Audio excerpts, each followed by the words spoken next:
est-ce que le soleil et l'ultraviolet peuvent-ils ralentir la propagation? Merci.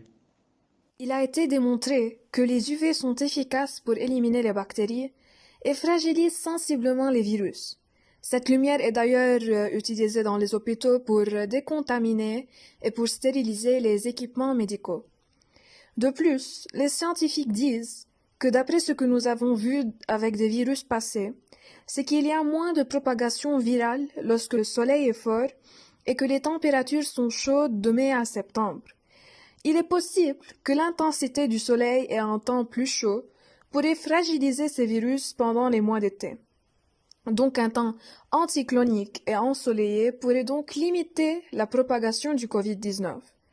Mais attention, cependant, à ne pas tirer de conclusions trop hâtives, car même si des exemples viennent appuyer ce propos, il existe également des contre-exemples, comme le SRAS en novembre 2002, qui s'était poursuivi jusqu'en juillet 2003, ou encore le MERS-CoV de septembre 2012 au Moyen-Orient, qui s'était propagé sous un soleil dominant et de forte chaleur.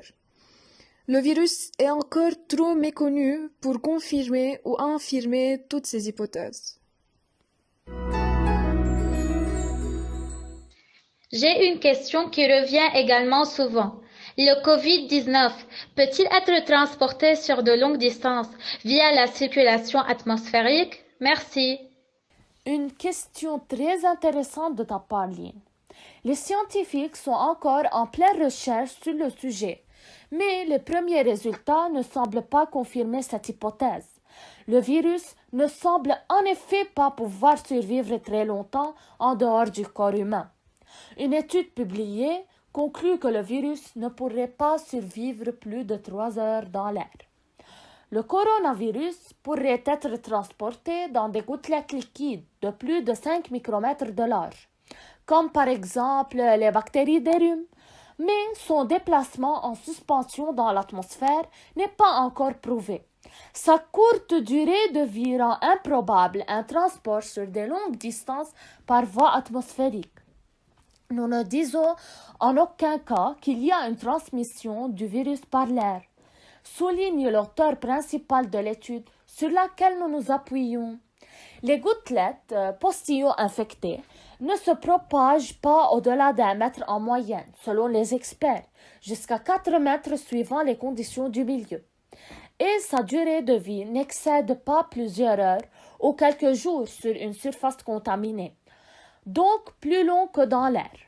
Cette faible viabilité environnementale n'assurerait pas un transport sur des distances très importantes entre les pays ou les religions.